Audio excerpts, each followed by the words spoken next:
सब लोग बहुत अच्छे होंगे, मैं भी ठीक हूँ एंड सबकी हेल्थ अच्छी होगी। प्लीज़ सब लोग अच्छे से रहो, ठीक है, अपना ख्याल रखो, क्योंकि 3 दिन से मेरी तबीयत नहीं ठीक है, तो मैं समझ सकती हूँ कि कैसा लगता है। 2 दिन तो पहले मुझे फीवर हुआ, मैंने आपसे शेयर किया था लास्ट वीडियो में कि मतलब मुझे फीवर था, सर्दी भी हो गई बहुत भयंकर, एंड देन उसके नेक्स्ट डे मुझे पेट दर्द होना स्टार्ट हो गया। मतलब पता नहीं क्या क्या हुआ इन 3 दिनों में, मेरा टाइम भी काफ़ी वेस्ट हुआ है।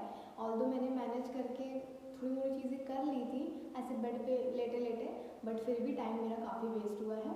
तो फर्स्ट ऑफ ऑल आप सभी को थैंक यू। मैंने कम्युनिटी पे पोस्ट किया था, तो उसमें भले ज़्यादा कमेंट्स नहीं थे, बट जितने भी थे कि आप ठीक हो जाओ, गॉड ब्लेस यू, तो मुझे बहुत अच्छा लगा। That means I feel so good, I am so lucky यार, कि मतलब आप लोग हो मेरे पास। रियलिटी बता रही हूँ, रियल लाइफ में मेरे गिनती के 10 दोस्त भी नहीं हैं, 10 क्या 5 भी नहीं है, लिटरली 5 भी नहीं है। मेरे जितने भी हैं सब्सक्राइबर्स, मेरे जितने भी सपोर्टर्स हैं, मेरे फ्रेंड्स हैं, सब पॉजिटिव ही हमेशा बोलते हैं, उसमें कोई भी नेगेटिव नहीं है, इवन अ सिंगल पर्सन कोई भी नहीं है नेगेटिव वाला।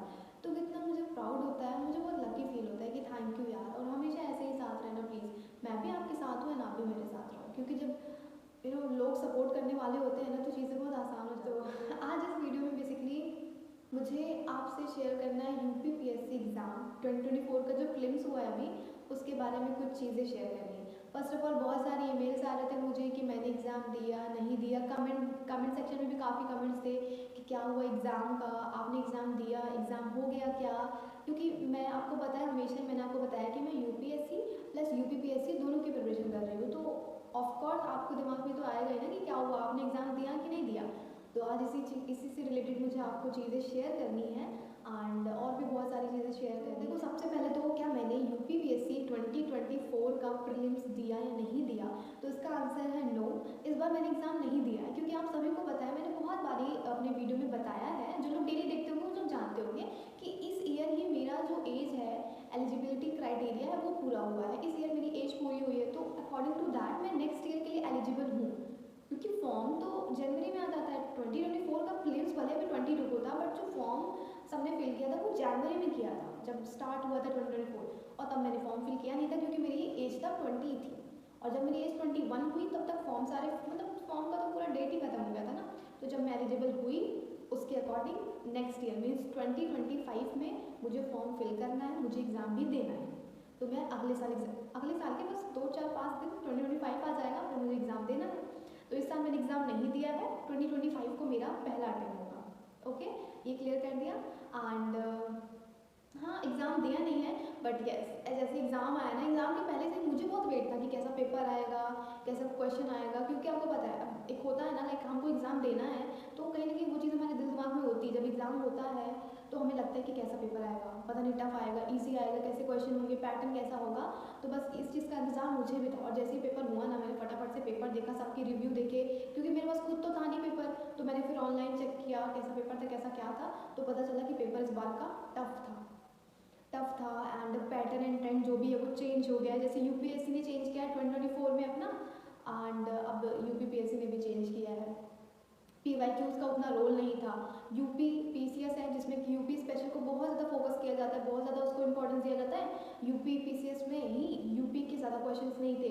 इन्वायरमेंट के क्वेश्चंस आते हैं पीसीएस में भर भर के, ये भी क्वेश्चंस नहीं थे, 6 क्वेश्चंस थे इन्वायरमेंट के।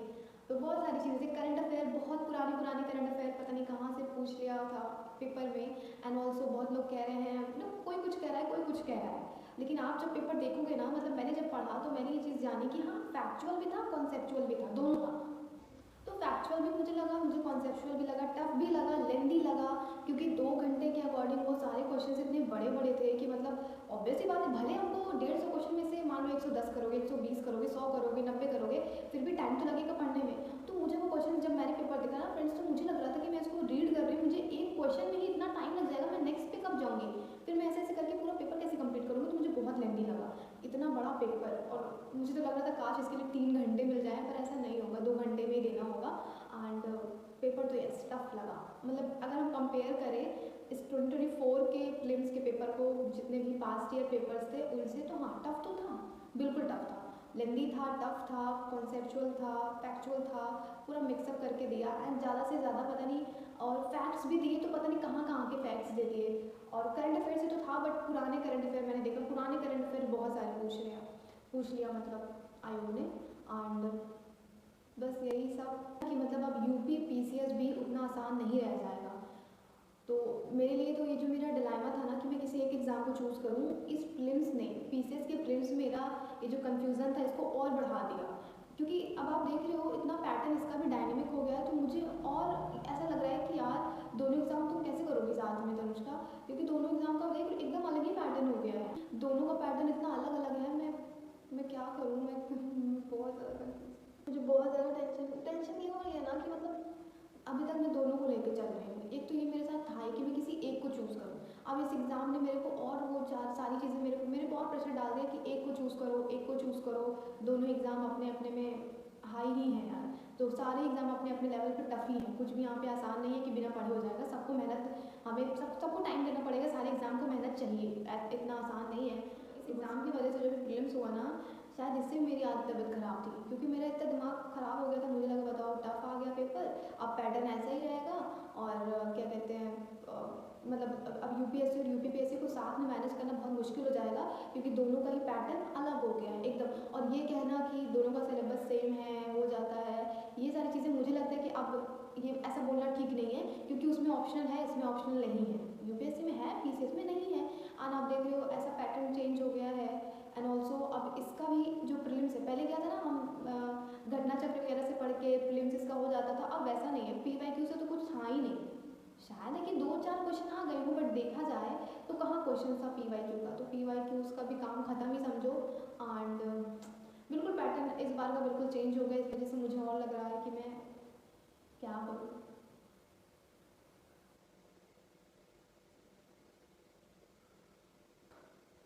तो फ्रेंड्स, आप लोग बताना, थोड़ा मुझे हेल्प करना, और आप लोग बताना आपने पेपर देखा, आपको कैसा लगा। मुझे तो टफ लगा, सच बता रही हूँ।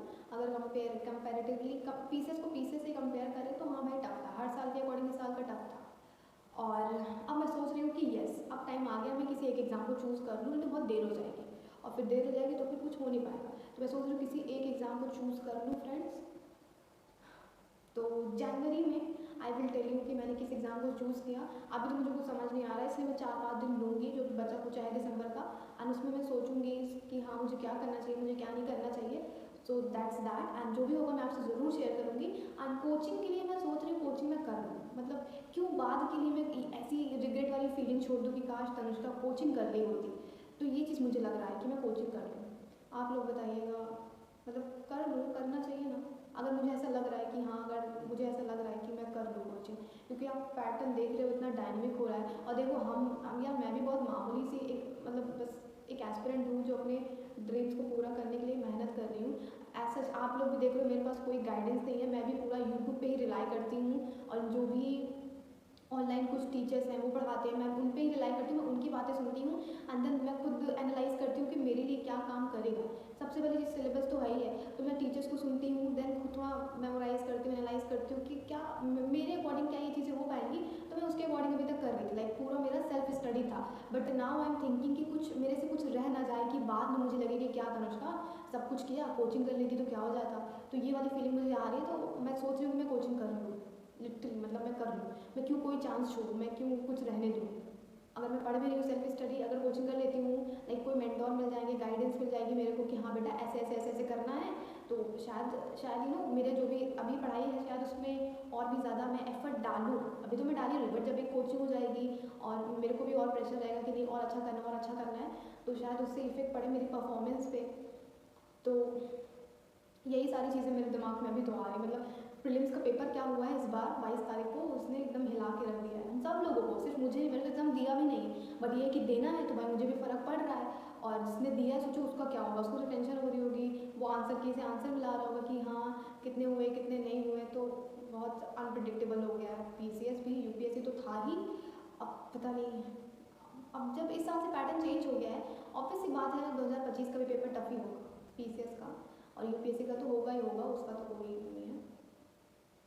तो चलिए, मैंने बहुत ज़्यादा ही बातें कर ली हैं, क्या वीडियो बहुत लंबा हो गया होगा, कोई बात नहीं, कम बातें करने में चीज़ें भी क्लियर नहीं हो पाती है ना। तो आप लोग मुझे प्लीज़ एक चीज़ बताना कि अगर मुझे ऐसा लग रहा है कि हाँ मुझे कोचिंग करनी चाहिए, मुझे ऐसे इंट्यूशंस आ रहे हैं कि हाँ तनुष्का ज्वाइन द कोचिंग, क्योंकि अगर बाद में ऐसा हुआ तुम सोचोगे कि अरे काश कर ली होती, तो ये मुझे लग रहा है। और आप पैटर्न देख रहे हो पेपर का कितना डायनेमिक हो रहा है। एंड पता है आपको कहीं ना कहीं एक चीज़ है कि जितने भी टॉपर्स वाली बात जो सेलेक्ट हो जाते हैं ना, सब कोचिंग करते हैं, पता नहीं क्यों झूठ बोलते हैं। मेरे को नहीं समझ, अरे किए हो तो बता दो, दिक्कत क्या है बताने में।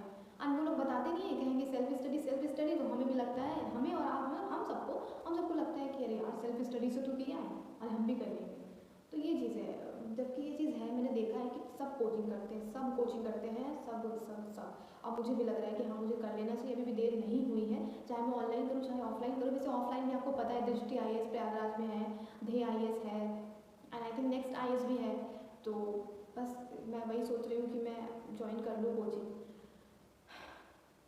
तो अब जो भी होगा जनवरी में आपको मैं बताऊंगी। एंड बताऊंगी तब, मतलब जब मुझे ही क्लियर हो जाएगा, इसलिए मुझे इसके लिए पहले टाइम चाहिए कि मैं भी अच्छे से सोच समझ लूँ, मम्मी से बात कर लूँ, पापा से भी बात कर लूँ, मतलब ये बात कर लूँ। अभी तक क्या था कि हाँ पापा मम्मी सेल्फ स्टडी से हो जाएगा, बट अगर मुझे कोचिंग करना है तो पहले मैं बात करूँगी ना कि हाँ मुझे कोचिंग करना है, फिर पेरेंट्स कहेंगे कि हाँ ठीक है कर लो, तब तो हो पाएगा ना चीज़ें। तो फिर ये सारी बातें हैं, मतलब घर में बात करनी होगी पहले, तब जाके होगा। मम्मी से पूछूंगी, बताऊंगी उनको कि हाँ मम्मी ये दिक्कत हो रही है, ऐसी ऐसी बात है, तब फिर। तो चलिए आज के लिए इतना ही, bye bye, take care of yourself, अपना ख्याल रखो बहुत। मतलब ठंडी तो अच्छी लगती है, बट ठंडी के साथ साथ ना बीमारियाँ आ जाती हैं, फिर वो बीमारियाँ इतना ज़्यादा हमारा हेल्थ ऑफ कर देती हैं, हम पढ़ नहीं पाते, हमारा टाइम वेस्ट हो जाता है ना। तो चलिए आप लोग भी अपना ख्याल रखिए, और हाँ चैनल पे पहली बार आए तो सब्सक्राइब कर लीजिए, एंड ऑल्सो लाइक किए बिना मत जाइएगा, ठीक है। और कमेंट कीजिएगा, आपको जो भी सही लगता है, जो भी आपको बोलना हो कमेंट ज़रूर कीजिएगा, आपके क्या आइडिया हैं मेरे कोचिंग करने वाले टॉपिक पे, एंड आपका क्या सजेशन है, ओके। तो बस चलिए अपना ख्याल रखिए, बाय बाय, मिलती हूँ कल एक नए ब्लॉग में। और बस आपकी जो भी विशेज़ थी ना, लाइक उसके वजह से मैं अभी थोड़ी सी बेटर हूँ। Thank you so much, thank you so much. अभी मैं बेटर हूँ, पहले से पढ़ रही हूँ बैठ के आराम से। एंड जो भी ब्लॉग है, अभी ब्लॉग बना ही रही थी, तो ब्लॉग आपको कल मिलेगा, ठीक है। अपना ख्याल रखो, आज के लिए इतना ही, bye bye, take care of yourself, bye.